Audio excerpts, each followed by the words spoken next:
Robschild, no investment advice.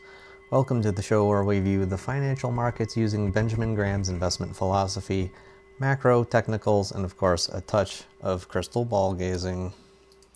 Today is Monday, March 17th, 2025. Happy St. Patrick's Day to everybody. Hope you wore green.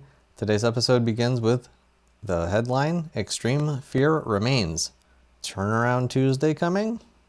One of the easiest, most pedestrian ways of finding if the market's still in fear mode is just checking the CNN Fear and Greed Index, still markedly in extreme fear. Notably, the VIX, the pricings of options contracts, are still very elevated, although we have come off of this blow-off top. Apparently, the top really was last Monday and Tuesday. We're still actually above 20, which may end up acting as, surprisingly enough, a support level. We could actually see the VIX go up from here. For now, I mean, it's going down. It looks more likely to go down than anything, but as of the end of today, we are still indeed in fear mode. And, it's good to sometimes double check the VIX futures term structure. Yes, we're completely inverted still. The front end of the contract is like alarm bells are going off. The market is in extreme fear mode. This is all while the S&P 500 had a bit of a bounce today, and we'll get into those details when we get to the charts. Before we do, we're going to move on to the community topics. The dragon name winner is, drum roll, well, we had 54 votes. We had 28% vote for Fafnir and Drakmar, which is a tie, and then Oscar only 19%, and Gramlock got 26%, so it really was between Drakmar and Fafnir based on the community. I asked one more person who I should pick, namely my wife, but that's not just it. I tried to envision, what if I named him after Fafnir, this greedy little goblin that turned into a dragon? I felt too bad. He's just a pet dragon. I don't want him to carry the weight of that greedy goblin story, so Drakmar will be his name. So welcome to the show, Drakmar. This name is based on a very old Grecian currency, the word itself meaning wealth in some ways, I guess. And it's also a really cool name, so there you go, Drakmar. So thank you for all of the votes, all the participation. It was fun trying to figure out what name to choose, and you guys were very helpful for that. Coming up later this week, we have on Wednesday at the FOMC decision. It's not really a decision. We know that they're going to pause unless the world literally almost ends tomorrow and some giant emergency happens. But the more interesting part is when Powell speaks. What he says can really affect Fed funds futures and therefore affect market expectations and valuations of everything. So it can rock things around. And then Friday we have one of my favorite things to look at, the leading index coming out at 10 a.m. Again, thank you everybody for watching, subscribing, and supporting. Make sure to subscribe. I want to get to 1,000 subscribers. All the support's been amazing. Thank you so much. As much as I'm itching to do a new macro update daily reminder, nothing really has changed all that much, not yet.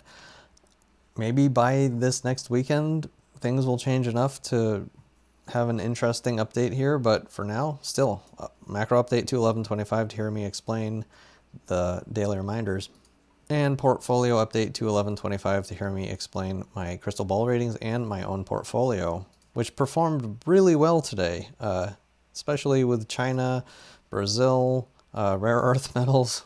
Yeah, it did well today. We'll take a look at some of those charts. So one thing that can give the S&P 500 some legs is if the VIX cools down specifically below 20, and specifically, if we get the inverted VIX futures curve under control. If that gets back to normal, we're not in panic mode anymore. It can allow Mr. Market to bid up the price a little bit more. As it is, sitting below this red line, the 200-day moving average. I talked about just yesterday how it looks like it was likely for us to get up to this average, and this is the 18-day average I have in yellow here. So by tomorrow, this will pretty much be down here, and this will be here. It would be very, very highly expected to tag this line before potentially heading lower.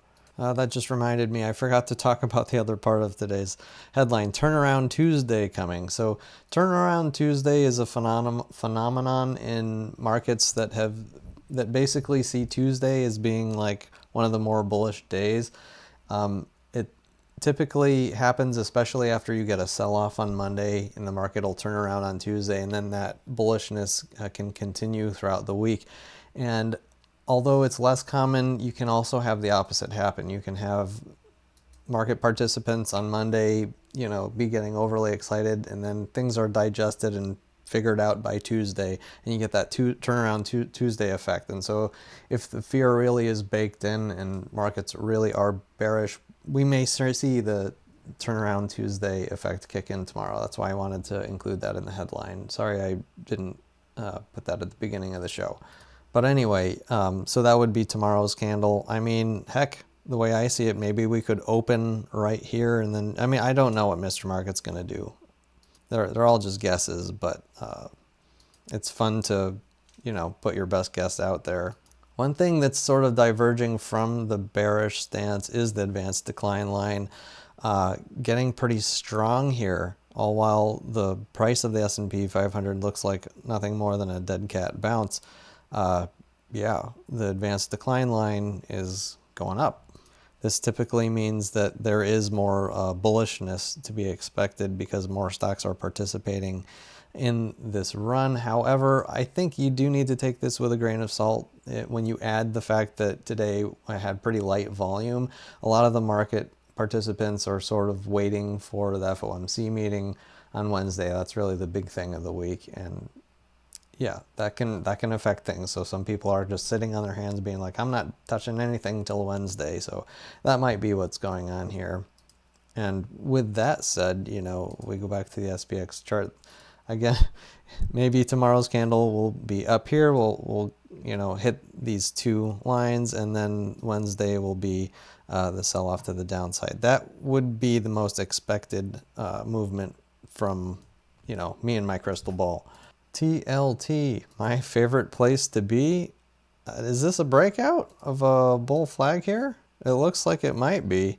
If so, yeah, T-bonds may have a measured move up to the 500-day moving average here. That's in blue. Yeah, we've been under the 500-day moving average for quite a long time now. So maybe it's time to go back up. Similarly, an upside down version of the 10-year, this is the 10-year note treasury yield, breaking down out of this sort of wedge pattern here. So, just chart pattern wise, it looks like yields want to continue heading lower. I find this pretty interesting, especially if you look at what just happened. I think it was today or yesterday with a new Treasury police or something that's going to be involved, that's going to be going against the Basel III. That was the thing that kind of pulled us out of the great financial crisis. I don't know any other details. I know some stuff about it, but the most important part about it to me is that it's not spiking yields right now. So for now, it seems more of a nothing burger than anything, but something to keep an eye on. Bank regulation is an important piece of this whole puzzle here. Next chart I want to bring up is Bitcoin. I'm starting to see a little bit of movement that's reminiscent of this previous, absolutely flat line, going from the beginning to the end of February around 96,000.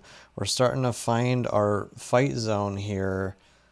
If we move it to an hourly chart, we can see how tight that's getting, at the moment.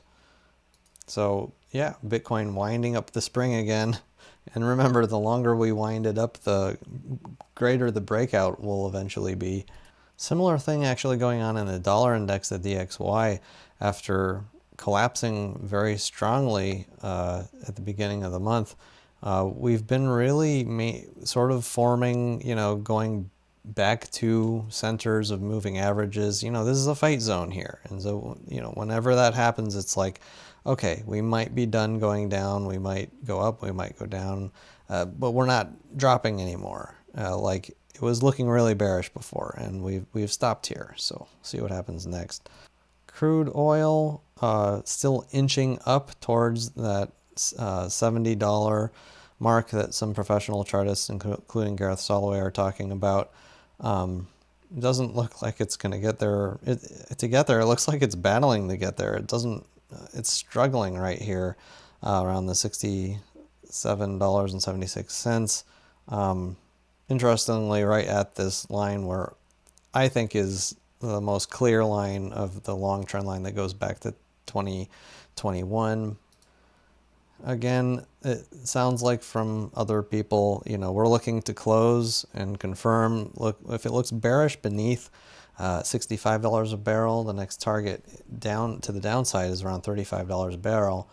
And I wouldn't count that out of the realm of possibilities, considering everything that's going on, considering how overvalued the S&P 500 is. You get that collapse in people's wealth really fast. Everybody shuts their pocketbook. Everybody starts having trouble getting jobs. All of a sudden, the economy screeches to a halt, and crude oil is, it is very volatile. Look at what happened when COVID hit. It got to negative $35 a barrel. I'll never forget that day when I saw that on that chart. It's important not to underestimate how low things can go, especially crude oil. With extreme fear in markets and all this stuff going on, copper just marching higher and higher without a care in the world. Apparently Dr. Copper sees something that I don't. I mean, admittedly, he's probably a little more level-headed than me. I mean, and he doesn't have a crystal ball or drachma here. Gold also, interestingly, continuing higher. Look at this, all-time high. Basically right now at $3,000, $3,010, almost $11. The last three charts are ones that I have heavy amounts in my own portfolio, and oh boy, these have been performing pretty well lately. Today, REMX going up 3%. Again, the value of this fund was in the hundreds of dollars over a decade ago. It's just a bunch of companies that basically mine from various sources, including recycling, rare earth and strategic metals. Part of copper's strength and the strength here probably has a little to do with China. I don't know if you saw in the news, but they came out with much better than expected. I think it was industrial numbers.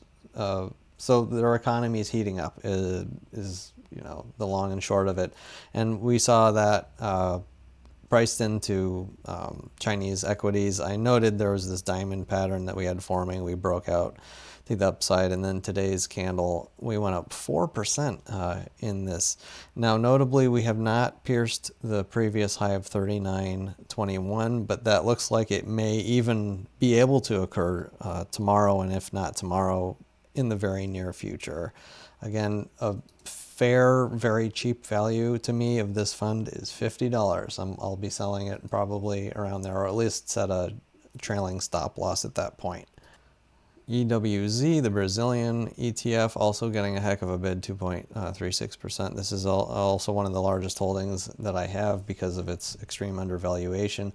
Part of this, by the way, does have to do with the Basel III. Apparently, emerging markets are more affected badly because of the rules of Basel III. It's like an international banking agreement that banks have to hold a certain amount of like actual money behind their loans to make them safer so that banks don't blow up anymore.